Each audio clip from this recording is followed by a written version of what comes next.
Hey there, I'm Alex. Welcome to the episode 4 of the ComfyUI for VFX series. This week is all about Flux. I'm going to take you step by step on how to install different flavors of Flux, and then we're going to dive in and build text-to-image workflows for Flux for all the different flavors that we've downloaded. Flux is one of my daily drivers, so I wanted to make sure I dedicated an episode to it specifically. Let's do it. Let's get started. So now let's talk a little bit about Flux. You've probably heard Flux, and Flux is new as of a few months ago in terms of the image generation, and kind of took the world by storm. For the first time, Stable Diffusion had real competition, and this is still kind of the go-to for many things. Actually, for me, it's between SDXL and Flux, it's become my daily driver. So I wanted to show you a few things. I'm going to show you how to install, where to grab the models, and where to place things as we go. Keep in mind, you're going to be needing quite a bit of space. So whereas as up to right now with SDXL, we've only ever downloaded a model that is about 6 or 6.6 gigabytes.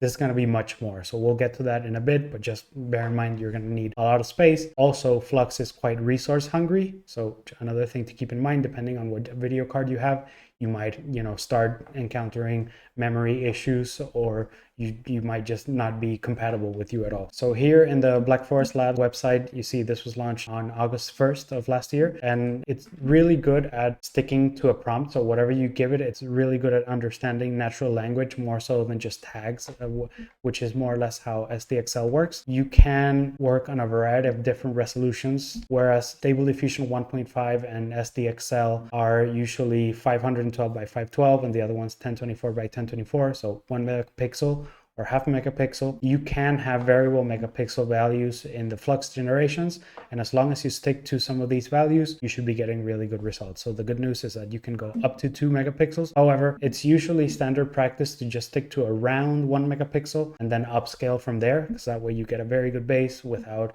a long time that takes to process. And you'll see we'll get to that in a minute when we start processing images with Flux. Another thing to keep in mind is that Flux comes in 3 flavors. So we have the Schnell, which is their smaller model. It's lighter, it's very fast, but it's not as accurate or as good as the others. The good is, depending on what you're trying to achieve. Then we have the Flux Dev, which is, I guess, the more popular one and the one I've used the most. And these two you can use in ComfyUI. The last one, Pro, you could use, but you'd need to pay through their API. So this isn't a model that you download. It's something that you're constantly pinging their API and paying per generation. So just something to keep in mind. As we dive into Flux, this is going to be a very important website for you. In the Comfy Anonymous GitHub.io website, there is a part of it dedicated to Flux. So there's some examples that you can just download from here. But not only that, but it gives you full instructions of what to download, where to download things, what models should be recommended depending on how much RAM or VRAM you have. So it's a good idea to just hop on this page and read up on the different flavors. So specifically the ones they're showing you here are the Schnell, which I told you was the smaller and lighter one, but faster. Then we have the FP8 version of the Flux Dev, which is not as heavy as their bigger model, just the full dev one. And then finally we have just the Flux Dev, not the FP8 version. Those 3 flavors are the ones that are going to be taking a look at. And like I said, go into this website, read it up. It's only going to take 5 minutes. Instead of me going through the website and showing you where each link is, I've already opened them in tabs, and again, I can just share this in the bottom of the video.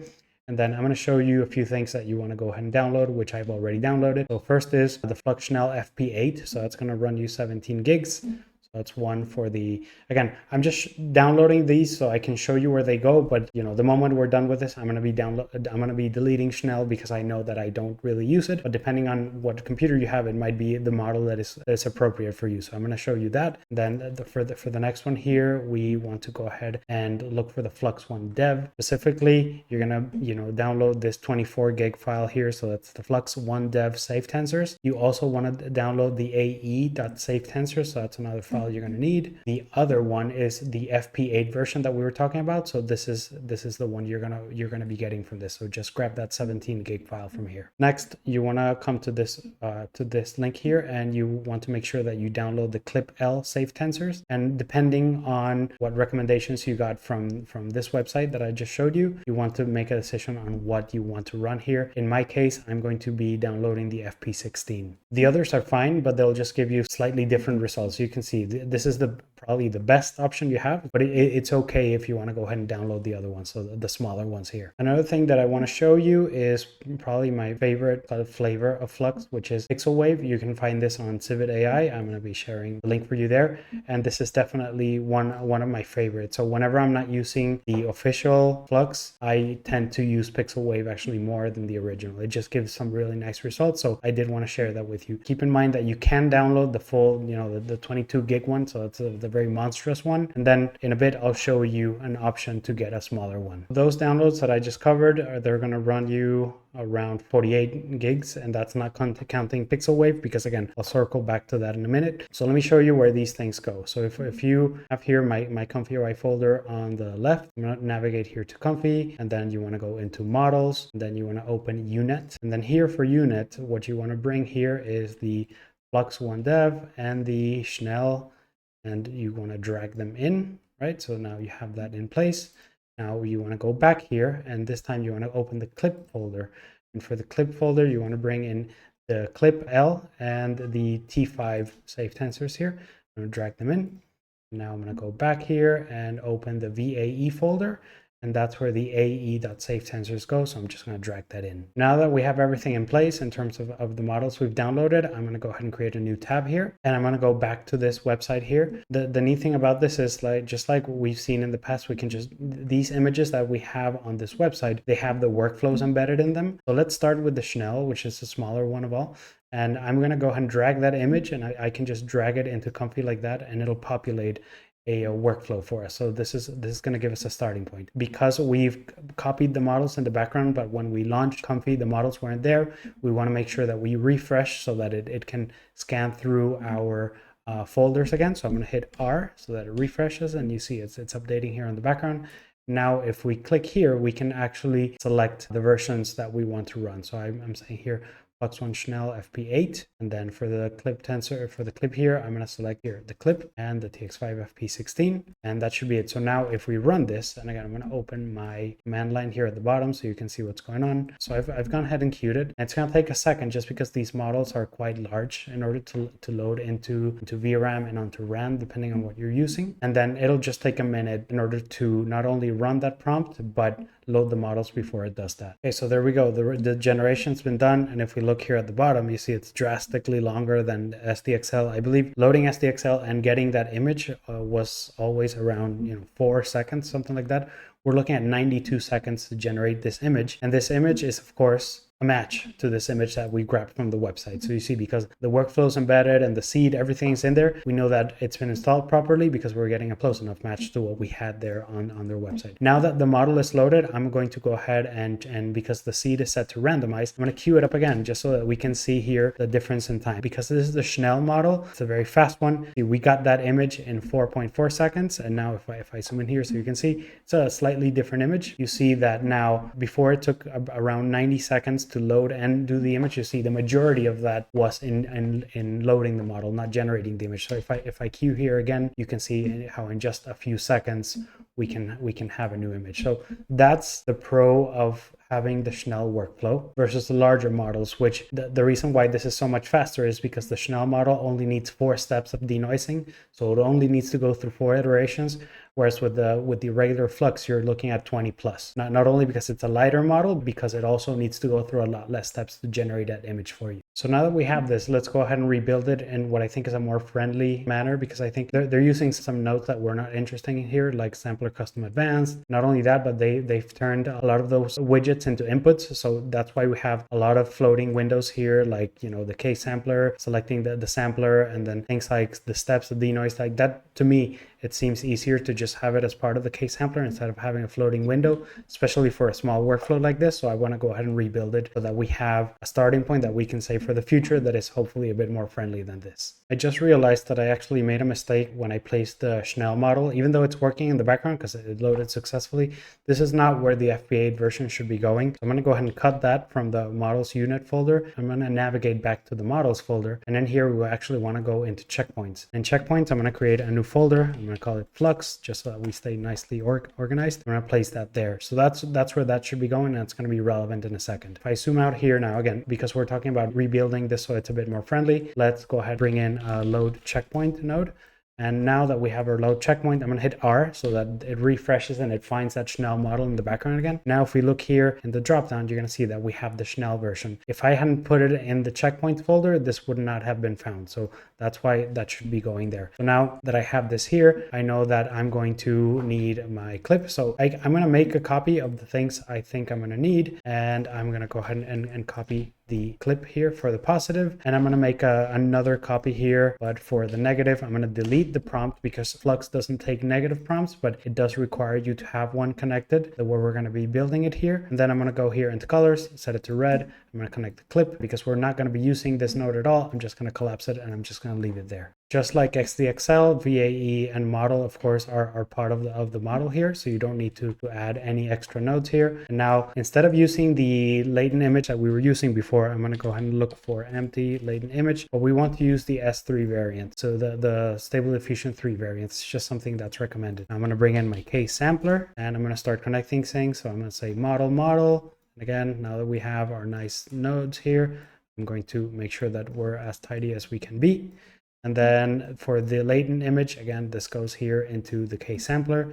And then we have our positive and our negative. Just like with SDXL, from this, we need to decode this image. So VAE decode, and we can grab our VAE here from our load checkpoint. And finally, we want to go ahead and save this image. And I'm going to just rename this to Schnell just so that I can have that as a reference in my output folder. So let's just add a few dots here just to make things a bit more organized. So that way we have something that's a bit cleaner. If I go ahead and select all the nodes here at the top and bypass them, Control B, I'm going to hit Control Enter again. And just like last time, it's going to load the model. And then once the model is loaded, it's going to run through and generate our image. So that's now done. And if we look down here at the bottom, it was executed in 55 seconds. However, if we look at our image, that's looking quite bad. So first reaction is, oh boy, I did something wrong. But just like I said, it's very important to make sure that we have the correct parameters in our case sampler whenever we're doing things for specific models. I know that a few things I need to change here is we said the Schnell is a light model, so we only need 4 steps of denoising. And CFG, because it doesn't work the same way in Flux as it does in SDXL or SD1.5, I know that it needs to be set to a value of 1. Not only that, but sampler name needs to be set to Euler, and scheduler, we want to go ahead and change this to simple. So now if we generate our image again, it'll just take a few seconds, and now it should cook properly. It looks just like what we were getting from the version above. To me, this is a much friendlier version of the workflow. So I always have this saved as a starting point if it was something I'm going to be using with Schnell. Again, I don't use Schnell a lot, but just I figured I'd show you how to reconstruct what you get otherwise. So I'm going to go ahead and delete these nodes here, and I am going to now save this. So I'm going to go ahead and save, and I'm going to call this Flux Schnell TXT2IMG. Okay, so now we have that, another starting point for you to save. So now I'm going to come back to this website here, and I want to show you the demo for the FP8 version of the Flux Dev. I'm going to drag this image into ComfyUI as well, and it's going to, again, just give me a starting point for that version. If I go here, it looks like I actually didn't download that. So I'm going to go back here into the website, and I'm going to click here to grab that model. And what you want to be downloading is the 17 gig file here. Now that I have that downloaded, I'm going to go ahead and drag that into my Flux folder inside my checkpoint. So ComfyUI models checkpoints Flux. Then I'm just going to drag that in right next to the Schnell version. And now if I come back here into ComfyUI and hit R so that we can refresh, you'll see the refresh happening here at the top. If I drag down here now, or just click here, I can now see both the Schnell and the Dev FP8. So I'm going to select the Dev FP8, and now you see because it's in a folder structure, it's just changed slightly here. So if I go ahead and queue this now, I'm going to zoom out here for you guys, because it's the first generation, it's going to take probably around a minute to load the model and get that image done. That's now done. I'm going to just reorganize here a bit. And now if we compare to the demo image here on the website, you see we get a perfect match. So that means that everything is set up properly. So again, we get the starting point for the workflow. So this is a good one to just save. I'm just going to give this a bit more space so that I can read and see what's going on here. And I'm just going to reroute a few things, again, just so that we stay nice and organized as I like to work. So our guidance is going to stay here, and then latent image, so no need to have it over there. Remember, our negative remains off, even though it's not really taken into account. It is something that the case sampler expects. So you still need to connect it. I give this a bit more space just so that I can get a bit more organized for myself. On that note, I'm just leave there because it comes in by default. I'm pretty happy with that. I'm going to bring back in my positive, and that should more or less do it for me. So that way I can see where every pipe is going and have, again, a starting point that is a bit nicer to work with if I ever need to come back to it. So just like we did before, I'm going to go back here into workflow and I'm going to say save ep3 underscore flux dev FP8 underscore text to image. So now if we look at our workflows here, we are starting to save them up. So we have our Flux Dev FP8 that we just created, we have our Flux Schnell, and then we have our SDXL image. So that way you start making a collection of starting points that maybe it's just easier than having to go online and navigate and finding them again. And that way you have a starting point that is nice, organized, and tagged the way you want it. Now I'm going to come back to this website here, and this time I'm going to run workflow that's at the very top. So this is the full Flux Dev. I believe you can only run if you have at least 24 gigs of VRAM, so only 4090s and above. So it's quite heavy unless you're running on the cloud, of course. Again, I'm going to just drag this in and you'll see we get a workflow that looks just like the one we were looking at before. So because we've already downloaded, I can already select my Flux One Dev here. Everything else should be in place. Just make sure that everything is there. So the clip and the T5, everything should be in the right positions, as well as the AE safe tensor. So now I'm going to go ahead and queue this to make sure that it is running properly. And again, we'll give it about a minute for it to run through and generate that image that will hopefully match what we have on the website. Okay, so running that workflow while recording the screen was not a good idea because it just crashed the machine. I should have taken into account that when this model is loaded and running for image generation, my VRAM hits probably 98 or 99%. So of course, having that plus the recording plus Nuke open in the background, just the computer couldn't take it. So I had to restart, but now I'm back up and running. And if we compare this to the results from the website, you see something that looks,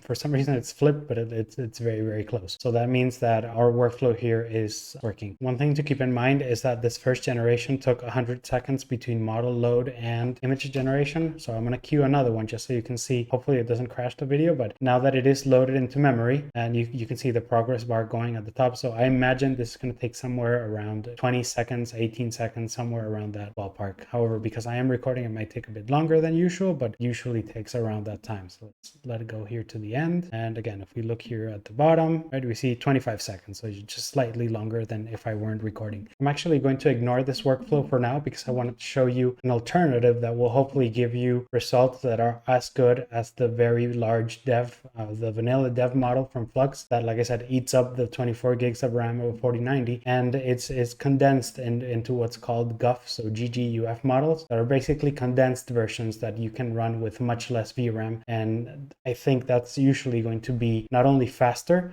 but it's going to be friendlier in the sense that you don't need a lot of VRAM instead of using the vanilla version. One of the custom nodes that I installed was the Comfy GGUF. That's the GitHub that I'm showing on the website right now. And what this allows is to use these smaller versions of the model that require custom nodes in order to run them. So if you come here to this GitHub, right, and just follow the links here at the bottom, you can see you can actually download the GUF versions of the Flux Dev and the Schnell, as well as the Stable Diffusion 3.5, which we're not really covering right now, but these two might be of interest. I am only interested in the Flux One Dev because I know I don't use the Schnell that much, so I'm happy with just keeping the vanilla one. And honestly, the change in speed between the regular Schnell and the GUF version is not a lot, so there's really no need for me to download it. So for now, I'm just going to follow the link here for the Flux One Dev GGUF. That's going to take you to the Hugging Face here. I'm going to click Files and Versions, and from here you want to select something that hopefully will be a balance between size, quality, performance. It all comes down to what machine you have. I know that I can run as high as the Q8, which is the last one here, which is 12 gigs, instead of the vanilla dev, which is 22 gigs. So you see it's about half, and it does make a big difference. Like I said, not only generation time, but loading the model, unloading the model. So it's just a nice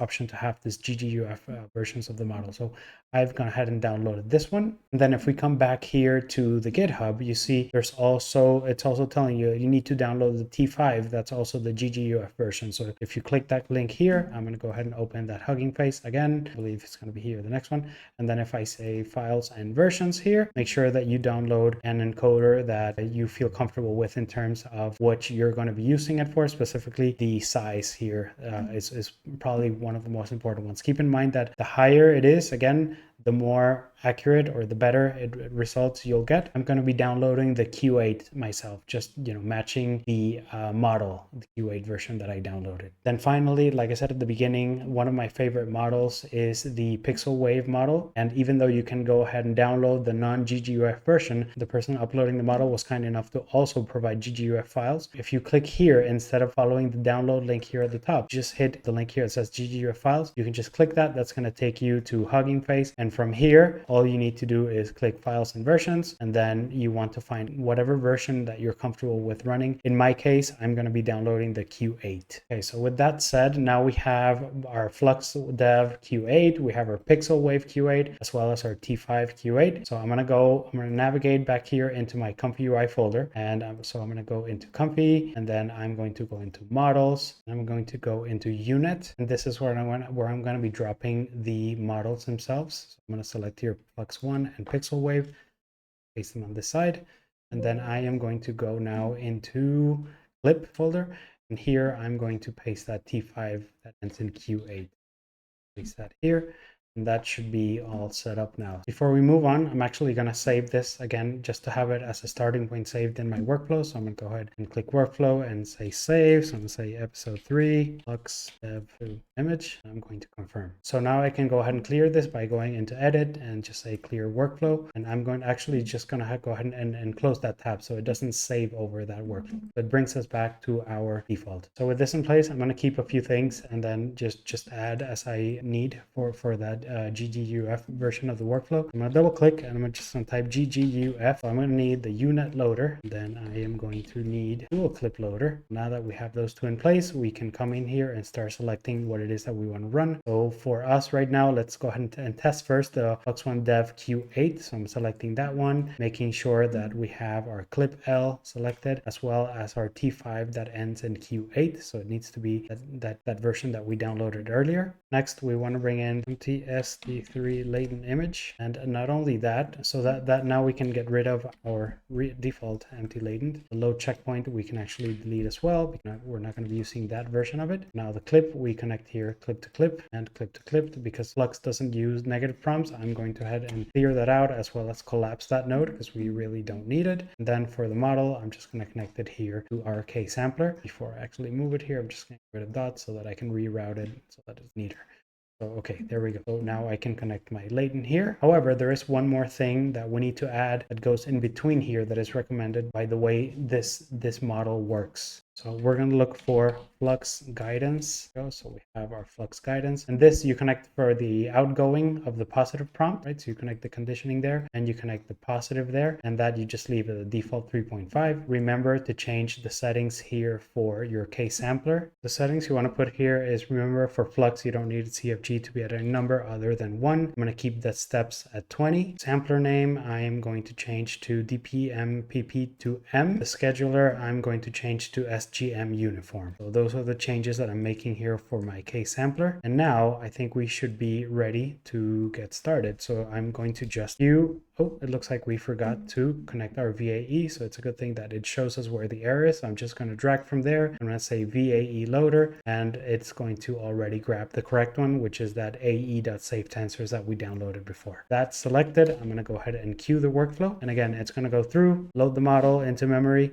So I was running into an error, and it looks like not only had I forgotten to plug in the VAE, make sure that you set your T5 and clip here on the dual clip loader, but you also need to change this from SDXL to Flux because it is a Flux model that we're using. We can go ahead and keep our negative prompt collapsed. I queue it now, it should actually work. So that ran successfully. So I had made a few mistakes, so it's a good thing that you saw where I made those mistakes because you might run into the same. Now we have our quantized version of the Flux Dev running. And you see, not necessarily, it's, you have to make a decision for yourself whether it's better or not. Flux, in my mind, is better than SDXL, but not at everything. Just like SDXL is better than Flux, but not at everything. You're going to learn as you use these models more and more what results you can expect from one or the other, and also comes down to what training they have. So just like I said, I like PixelWave. So if I go ahead and now switch this from Flux One Dev to PixelWave, the Q8 version that I downloaded earlier, I'm going to queue that. And again, that's going to take another 20 seconds seconds or 30 seconds to load the model, and then generate the image. And once that's done, I'm going to go ahead and show you the result. Okay, so that's done now. You see, this is the PixelWave version of that prompt. Better, worse for you to decide. Again, it's not binary answer. So a few things I want to change here before I actually make this a starting point for myself to just go ahead and save it. I want to bring in, again, the Flux resolution calculator, and that way we are not just guessing numbers here. We can actually make it so that we plug in the amount of megapixels, aspect ratio, and it'll just take care of that for us. So I'm going to bring in a preview so that I can always see that before I run it. And then I'm going to right click the latent image here, and I am going to convert widget to input for the height and the width. Okay, and now that I have those two, I'm going to go ahead and connect them here. So now we're not inputting anything here. It's just driving it from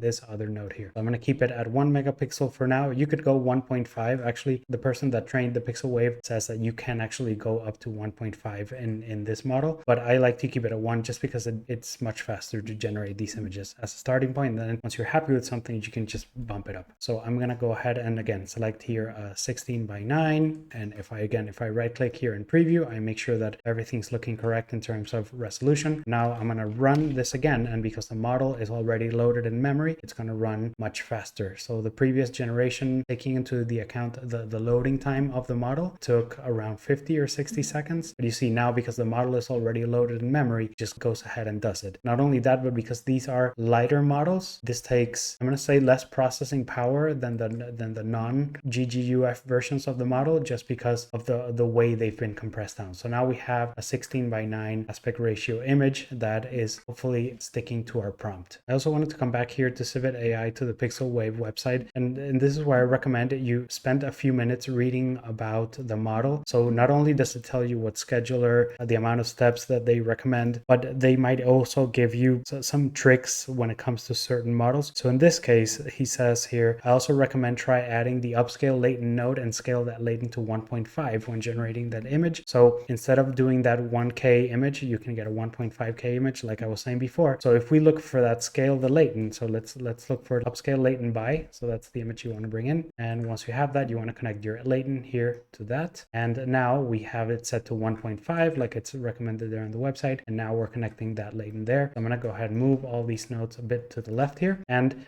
because we are sticking to that 1 megapixel going in, we know that that should be the correct resolution flux. And then this is just the recommended upscaling that the user that trained the model recommends. So I'm going to go ahead and generate this again. And actually what you'll see is that, again, we'll get a 16 by 9 image, but now it's going to be a 1.5 megapixel image instead of the 1 megapixel. Okay, so there we go. So now this is a 1.5 megapixel image that we're getting out on the other end. And actually a way to see this would be if you come here to the VAE decode, if we pull another connection here, I'm going to say get size, right? You say you have a few ones. So let's say the image size here from the ECUs nodes that we installed before. If I just right click and queue this, or if I just queue the whole script, then you'll see the moment that this hits that node there, it's going to populate and tell you how big this image is. Alternatively, you can always right click an image and say open image, right? And that's going to open it for you in a new tab. And if you look at the top here, it's going to tell you what resolution that image is. So you can see that that has been effectively an upscale to that 1.5 multiplier that we had before. I'm going to switch back to ComfyUI, and it looks like that's just a few seconds away from being done. But sometimes having a node like this in your script, just to make sure that no multipliers are doing anything that they shouldn't. This way you can just check here and you'll see the moment it hits, it's going to tell you your image width and height. And that's just something that I like to have sometimes in scripts, so that at a bird's eye view, I can always tell what's going on, what resolution things are, make sure that I'm not deviating from my intent. One more thing I wanted to mention when it comes to Flux is that one of the difference between Flux and Stable Diffusion models is that you can just give it a very descriptive paragraph to Flux and it'll do a very good job at adhering to that prompt. Whereas with Stable Diffusion, it's more of a list of tags. So now I want to show you something just so you can see what different models can produce. So what I have here is where we left off with our Q8 version, the GGUF version of the Flux Dev workflow that we put together. And I've added here a label at the top. So I'm just gonna actually make a copy of everything. So I'm gonna select everything here. I'm gonna paste it down here. I'm gonna move it. And then for this one, I'm going to rename this Flux Dev to PixelWave. That way we have our two workflows. And here I'm gonna switch this from the dev to the PixelWave. And the other thing I'm going to do is I'm going to come here to the KSample sampler. I'm going to right click and I'm going to convert the widget to input for the seed, right? So that way I know that both my case samplers are having the exact same seed. So it's something that we can compare. Say seed here as well. And then I'm just going to double click here, type seed, and bring in the easy seed from the custom node that we installed before. I'm going to connect the seed to my case sampler here at the top. I'm going to connect the seed to my case sampler here at the bottom. And what that does is that it'll just give us the random seed, but it's going to be the same seed for both the workflows. So it's going through and it's generating an image. The prompt is a cinematic photo of a desert with a dust storm forming in the distance. So it's generating first for our PixelWave, and then it'll go ahead and queue for the top one. So now that that's done, I'm actually going to put here the images side by side, and I'm just going to bring in the labels just so that we have something that we can quite easily see what the difference is. This is the kind of stuff that you might start building now that you want to go in and start testing and start learning things. So now that we have our quick setup here for the resolution, maybe it's redundant that we have it twice. So I'm going to go ahead and delete this here, and that way you can just connect it down here so that you just have one place to control the resolution for both, and an option for you, or you can actually do it with the stamps that we talked before, the set get nodes. The other thing is that I went ahead and I disabled the upscale by just because it adds processing time, and just for us to compare, I thought it was interesting to just have faster results more so than resolution at this point. These images that we're looking at are 1344 by 768, and if you look at the difference here, it's kind of sticking to what the original dev would give you, but like I said, I personally like PixelWave better, and again, this is just one image of infinite amount of images, so you need to do the comparisons yourselves. However, I like the details it gives you. It's usually more visually interesting than just the dev version on its own, and it looks like even the clouds have a bit more detail, so it's just more interesting overall. While we're talking here, I'm going to go ahead and queue another one. Okay, so that new generation ended, and I just want to show you again that the structure is basically the same, but again, I personally like better PixelWave result. It usually has some more detail. It just seems, to my taste, less plasticky, so I recommend PixelWave, but it doesn't mean that it should be your favorite. So you can, as we progress, we'll dive into LoRa's, and that changes drastically how things look. But I did want to show you this side by side, because at the end of the day, these models have a base, this being the base, right? So the Flux Dev, and then the PixelWave being just starting from the base and just training up with some more images so that people have different goals in mind. So that's where they land. I was running some more examples, and I just realized that I never saved the default script. So I'm going to go ahead and do that with you now. So I'm going to move up my save image here because I don't really need 2 copies of the script. I can go ahead and delete everything here from the bottom. And now that we have that there, this is something that we don't need anymore. So the easy seed can go. Now we can right click our case sampler. Now convert our input to widget. We have our seed back in here as it should be. And now I can actually rename this here to be Flux Dev or PixelWave, so that I know next time I come in that I can use either one of those when I'm using this setup. And I'm going to add a note here for myself. It's saying that optional one-time multi, right? So that way, say recommended for PixelWave. So I recommend you do these kind of things, because there will be workflows you come back maybe weeks later and you forget why things were there. There's just so much new information coming in all the time that it's just a good idea that whenever you save workflows as starting points, you add as many notes as you can that are relevant. And what I do sometimes like to do is I add, just like I added this note here at the bottom, add another one, and maybe add it here at the top, and maybe add links to wherever you downloaded the model from. So that way you save some time on having to Google where you got something. That way you can always have not only your workflow, but where everything came from. Having said that, now that we have our starting point here, but I'm actually go ahead and save. So I'm going to go ahead and say workflow, save. I'm going to call this episode 3 _ Flux GGUF